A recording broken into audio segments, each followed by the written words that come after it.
Salut tout le monde, c'est Peacemaker, toujours en compagnie de Fat Troll. Alors aujourd'hui on se retrouve pour une vidéo un petit peu spéciale parce qu'on va sortir un peu de notre ligne directrice qu'on avait suivie pour l'instant qui était jeux vidéo ou musique et on va vous présenter un nouveau type de vidéo sur des films.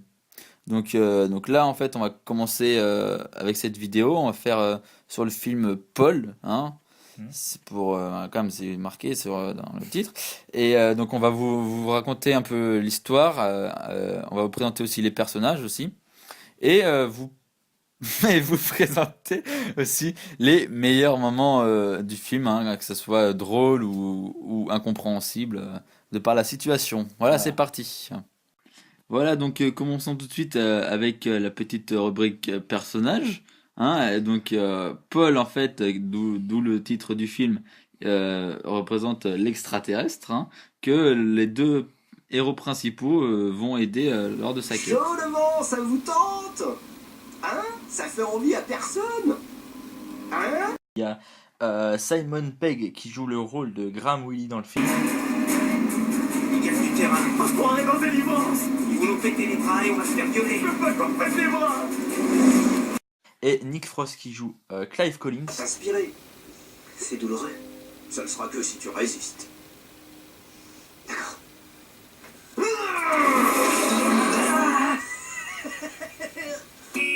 Ni jugement. Donc en fait c'est tout simplement deux nerds ou deux geeks comme vous préférez, anglais qui partent en vacances aux États-Unis. Donc sur leur route, ils finissent par rencontrer Rude Bugs, hein, joué par Kristen Wiig, qui au début est borgne et qui va se faire soigner par Paul. Hein. Elle était un peu illuminée cette demoiselle et elle va être surprise de la rencontre avec Paul. J'ai droit à l'alcool, Le droit, oui. le droit de forniquer, Pourquoi pas? de sortir des jurons aussi. C'est clair. Pénis Arrière-train, nibar poilu, popo, prout, cacaboudin. Je suis pas sûr que ce soit la bonne méthode. Voilà, donc ensuite il y a Jason Bateman, ne pas confondre avec Batman, qui joue le rôle de José Z. N'y voyez aucune malice. Non, c'est en fait tout simplement un agent du FBI ou on ne sait trop quelle organisation il fait partie, mais voilà, il a pour but de rechercher Paul. Putain d'enfoiré de connard, de suceur à la coupe, mais deux. Merde. Voilà, et il est sous les ordres du Grand Manitou, joué par Sigourney Weaver. Voilà, on rencontre aussi deux autres flics, hein, parce que les flics c'est pas top, hein, nommés Haggard et O'Reilly, hein, joués respectivement par Bill Hader et Joe Trujillo. Donc ces deux flics sont, faut se le dire, hein, juste entre nous, franchement ils sont un petit peu débiles, hein, et ça se voit tout le film, mais ils sont quand même bien marrants, c'est con.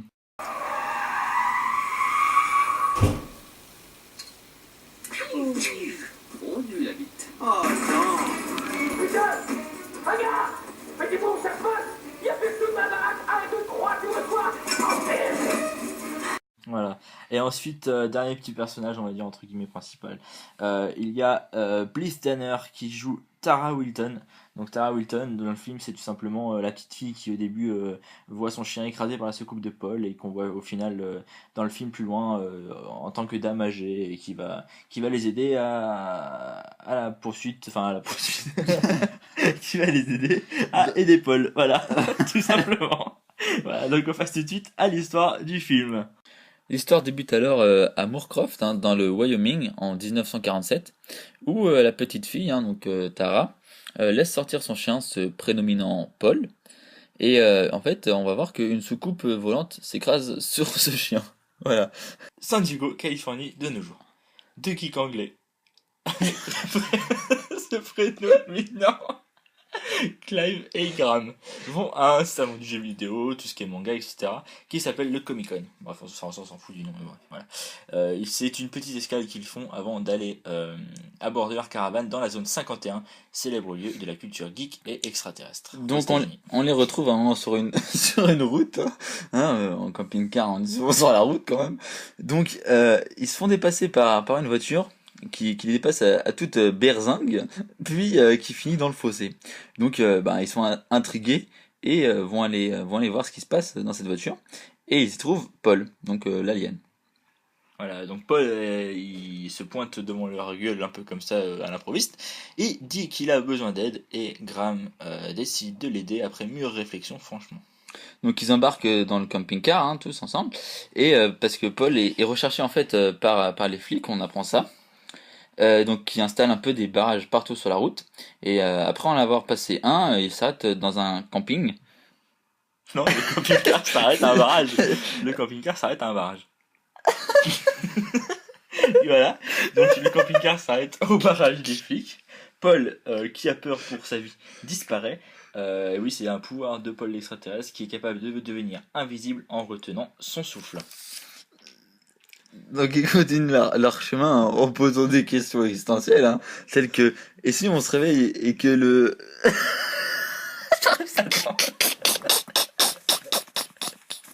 Plus ça, je vais faire la question existentielle. Tu n'as pas l'air calé à ce sujet. Tu n'as pas l'air calé à ce sujet. Donc, en fait, il rigole, mais vous allez comprendre pourquoi. La question que se posent nos deux intervenants est telle que: et si on se réveille et qu'on le surprend à nous enfiler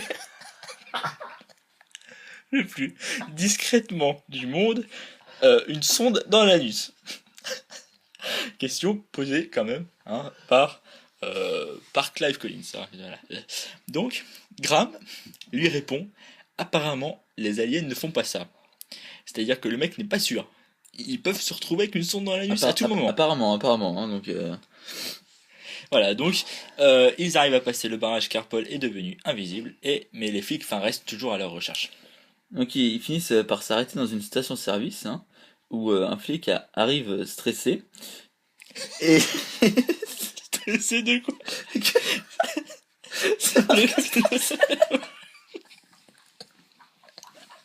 Oui, mais écoute.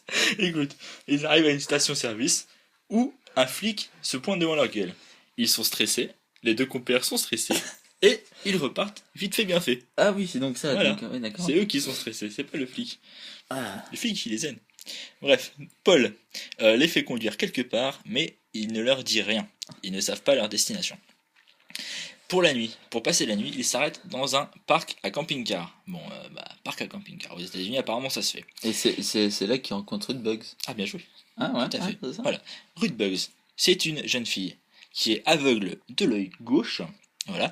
Et donc, en fait, elle porte des lunettes avec un carreau, donc le carreau gauche, hein, bien évidemment, qui est teinté pour pas qu'on voit son œil, en fait, qui est ça, ouais. aveugle.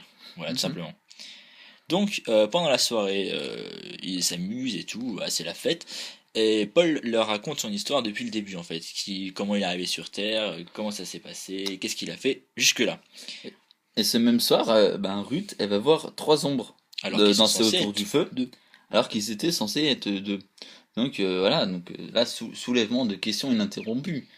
Hein, c'est pas des questions aussi débiles que les premières, quand même. Ouais, voilà. Mais bref, le lendemain, Ruth Bugs vient frapper à la caravane, à la base, au camping-car. À la base, c'est pour leur demander de l'argent, mais elle leur pose la question de savoir pourquoi elle a vu 3 mecs, 3 ombres par terre la veille, en fait. Et donc Paul, après délibération, il est enfermé dans les chiottes pour pas qu'on le voie. Après délibération, il décide de sortir et la petite amie Ruth Bugs s'évanouit. C'est ma foi, et je suis sûre et certaine qu'à l'origine, Dieu le Père nous a tous fait à son image, qu'il a créé la terre et le royaume des cieux. On est tous à son image. C'est clair. Alors, j'aurais une question. Moi, tu m'expliques comment? Eh ben, se casser la gueule à temps. Comme au Jenga. Voilà. Donc, ils commencent à se sentir un peu mal et tout. Voilà, la meuf, elle s'évanouit. Bref, ils vont chercher le passeport de Clive qui était dans la maison de Ruth. Ruth qui est toujours évanouie dans le le camping-car. Les deux compères se dépêchent pour retourner donc dans le dit camping-car. Voilà, sous les coups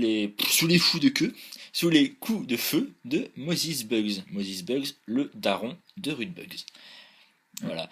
Donc le père de Ruth, donc Moses Bugs, on vient de le dire, est toujours c'est dans sa poursuite. N'importe quoi. Il finit pas toujours dans le camping-car. Il se lance à leur poursuite. Tout à fait. Il se lance à leur poursuite. Comme disais-je. Hein. Mais donc Paul transmet ses pensées. Oui. À Graham. à Graham, à Graham, À puis à Ruth. Ruth, Non, je crois que c'est à Ruth, puis à Graham. puis à Ruth, puis à Graham, Puis à Ruth, puis à puis à Graham, puis à Ruth. Voilà. Qui pense que, enfin Ruth, hein, celle-ci dit même, qui pense que c'est un démon, parce qu'elle est très catholique et avec son père et tout, ils font la prière avant de manger tous les soirs. Le bénédicité. Bref, Graham tente de faire comprendre à la petite Ruth, notre petite amie Ruth, que Paul est un gentil petit extraterrestre, Et qu'il petit faut alien, l'aider, et hein. qu'il faut l'aider pour retourner de là d'où il vient. Parce que si gentils, les gens gentils, ils font ça. Walou. Donc, pour remercier Ruth de les suivre, Paul soigne son œil aveugle. Voilà, c'est une autre capacité de Paul. Paul, extraterrestre. Bref, donc il soigne son œil, elle n'est plus aveugle. C'est bien pour elle. Le chemin continue alors. Ils arrivent dans le Wyoming du début. Ils s'arrêtent dans un bar sur la route, mais la soirée dégénère complètement, ils se foutent sur la gueule tous ensemble, il y a le père de Ruth qui est présent, les flics, il y a tout le monde, toute la bercaille, donc ils sont obligés de partir vite fait pour pas que ça traîne et qu'ils se fassent repérer, on va dire. Voilà, donc au final ils partent, ils se mettent sur le côté de la route et passent une petite soirée tranquille autour d'un bon feu de camp. pépère, calé, Voilà. ça. D'un bon feu de camp. Et le lendemain, ils vont en ville. En ville, bah, évidemment, c'est un peu dangereux parce que Paul ne doit pas se faire remarquer. Donc ils vont en ville et C'est déguisent pourquoi Paul en Cow-boy. cow-boy. Pourquoi Ah. en cow-boy? Eh ben on sait pas. C'est assez comique, mais voilà. Voilà, donc Ils finissent par entrer dans un magasin de BD. Malheureusement, ils se font repérer assez vite en fait, parce que dans le genre cramé, Alien Cowboy, bon, ça pas mal. ça se fait bien quoi. Et donc ils sont obligés de prendre la suite, la suite, suite. de prendre Suite 4 la route étoiles. En en vitesse. vitesse. Voilà, donc Paul leur annonce qu'en fait son escapade est trop dangereuse en fait, tout simplement, et donc il veut que ses trois autres compères, donc Ruth, Graham et Clive, arrêtent de le suivre parce que pour lui c'est trop dangereux et il veut pas les mettre en danger, voilà. Mais ces trois dits personnages ne veulent pas et veulent continuer à aider Paul parce que pour eux c'est une aventure géniale. Voilà, donc ils veulent continuer à l'aider. L'agent spécial a compris que Paul est là. Donc, est là. On sait pas où, mais il est là. En ville, certainement. Voilà. Et le poursuit, ainsi que les deux autres flics, donc des noms de O'Reilly et Haggard. Les deux autres flics les suivent. Le père de Ruth aussi, qui évidemment recherche sa fille. Voilà. Voilà, donc ils s'arrêtent tous au beau milieu du désert. Enfin, la caravane d'abord, quand même, qui avait un petit peu d'avance. Et s'arrête en fait devant la maison de Tara Wilton. Voilà. Donc la fille du début. Qui a 60 ans, elle a perdu son chien. Qui a 60 ans maintenant, donc un peu plus. 60 ans plus les 10 ans qu'elle avait au début, elle a 70 ans, Voilà. on va dire, qui avait perdu son chien à l'époque, écrasé par la soucoupe de Paul. Voilà, tout à fait. Donc Paul, en fait, il voulait la voir pour s'excuser et passer du temps avec elle, parce qu'il l'a jamais fait. Ouais. Bah, ouais. Ouais, et il faut préciser là par contre que Tara elle a toujours cru en Paul, Ouais. c'est-à-dire qu'elle l'a sorti de son vaisseau au début et elle a toujours cru en Paul et aux aliens et tout le monde la prenait pour une folle et tout. Donc justement Paul voulait la voir pour s'excuser et pour Donc, lui prouver qu'il existait. Mais petite fête, petite retrouvaille interrompue par le flic, par l'agent spécial et les deux autres flics Flicaille. qui font office des groupes d'intervention des plus majestueux dans Ouais, c'est une unité dans un d'assaut passage, le truc, c'est une intervention remarquée va-t-on dire. Je peux savoir ce que tu viens foutre ici? voilà.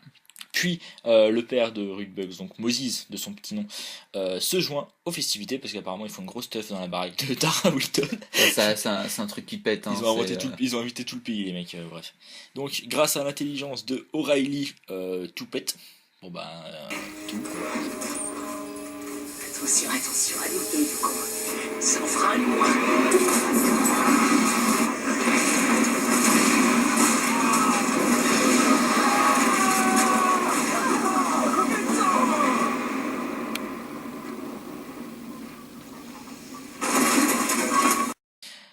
Voilà. Donc, Ruth court vers son père Pour voir si- parce qu'elle pense qu'il est blessé, mais En fait, Au final, tout va bien. donc Apparemment, oui, tout va bien. Donc, elle se barre, normal. Non, attends.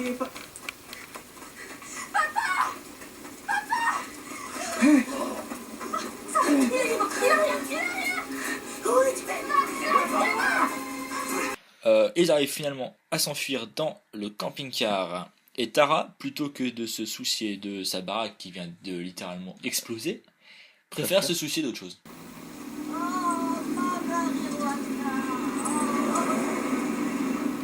Donc, on se retrouve avec Haggard, un des deux flics, parce que l'autre a littéralement brûlé, et le daron Moses Bugs. Ils suivent le camping-car des quatre compères. Non. Si. Non. Chez moi, Paul, Ruth, Tara, Graham Ah oui. et... Tara, la petite coquine, je l'ai déjà fait. voilà, Ils sont 5, ouais. les 5 compères, excusez-moi. Autant pour moi. Que j'en étais où? Haggard et le daron les suivent. Haggard met hors course le daron. Il tire une balle. Enfin bref. On s'en bat les steaks, mais il le met hors course.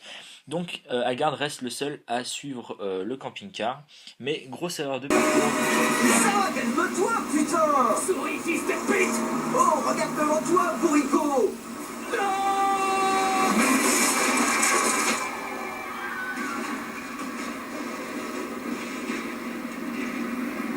Vous croyez qu'il va s'en tirer? Évidemment, il n'y a pas de raison. Finalement, José Z, trouve une caisse de la baraque. Là, il avait sa caisse apparemment. Et les poursuit, non moins sans humour. Regarde, Z, sur les deux autres. l'un s'est écrasé et a brûlé, l'autre n'a que brûlé. Il s'arrête près d'un grand pic, enfin moi je dis un grand pic, en vrai ça s'appelle le Devil's Tower. Donc on va c'est parler de la caravane hein, de Oui. Paul pour... Oui, qui s'arrête Ah. près du Devil's Tower, donc c'est une espèce de grand pic, de grande montagne on va dire, apparemment connu aux États-Unis là-bas pour être un peu berceau de toute civilisation alien, extraterrestre et tout. Bref.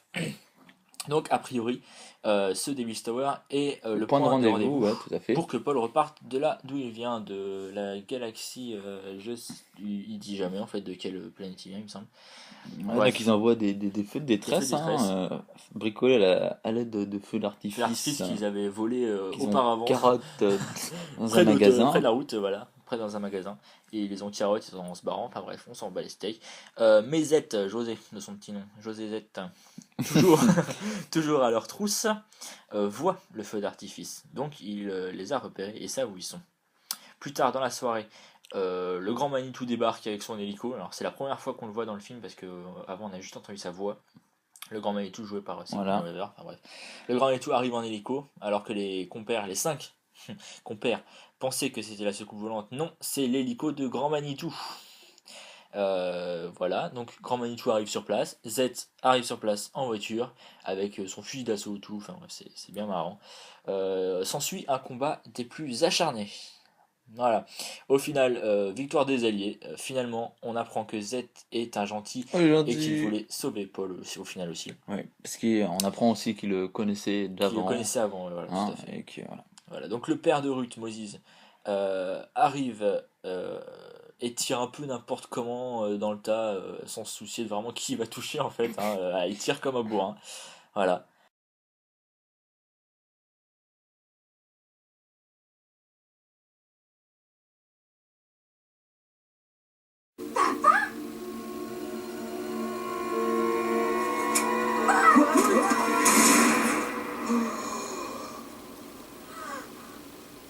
Ça a failli, hein?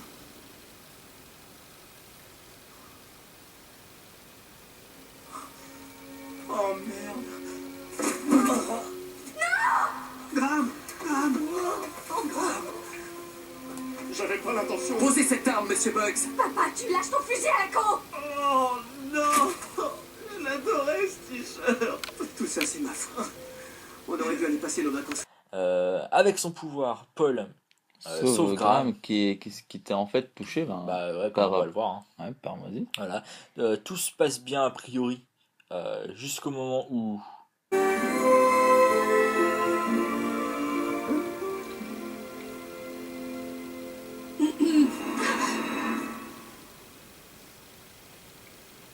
Finissons-en. Assez. Voilà une démo hyper canon. Ça, c'est du Jenga. Ça, c'est du Jenga. Tout se passe bien. Voilà. Donc, en gros, après, c'est la fin de l'histoire. Tout est content, tout est bien qui finit bien, tout le monde est content. Et Paul repart dans son pays avec Tara. Voilà. Donc, c'est la fin de l'histoire. Tout le monde rentre chez lui, ils sont contents et ils ont passé une magnifique aventure. Voilà, donc on espère que ça vous aura plu comme première petite vidéo sur un film. Hein. En tout cas, nous, on s'est bien tapé des barres comme vous avez pu l'entendre.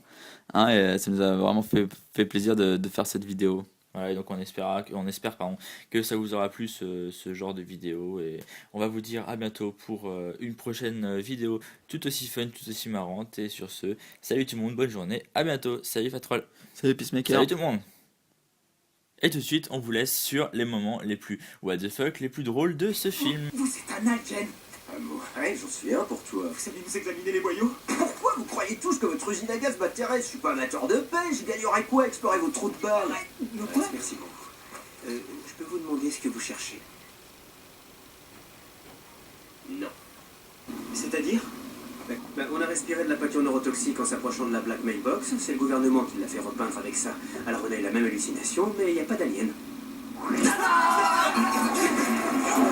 50. J'arrive. T'es prêt ou moins, fils de pute?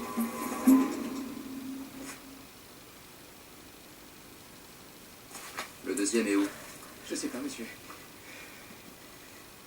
Hagar! Désolé, Hagar!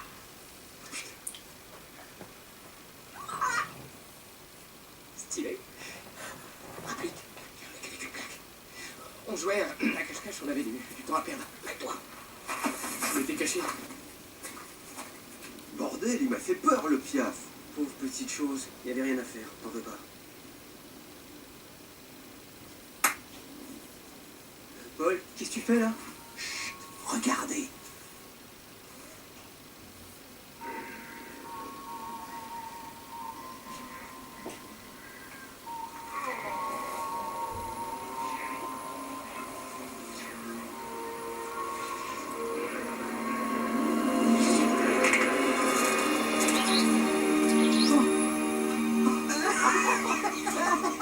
C'est un miracle.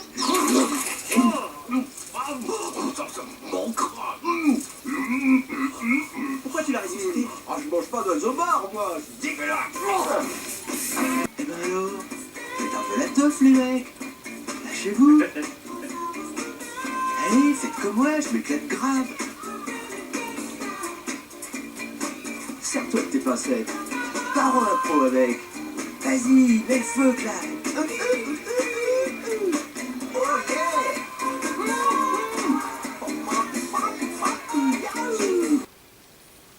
Qui est là? Bouge pas, enflure! J'ai plus de force. J'arrive. L'alien! File-moi ce putain d'alien! Non. Oh, fais gaffe, Clyde. File-moi cet alien! Vous n'avez qu'à vous en trouver un autre. Alors...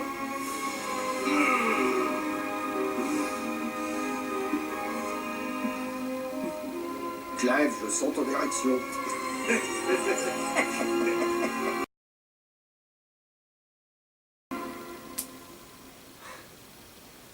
Ah. C'était trop bien, hein?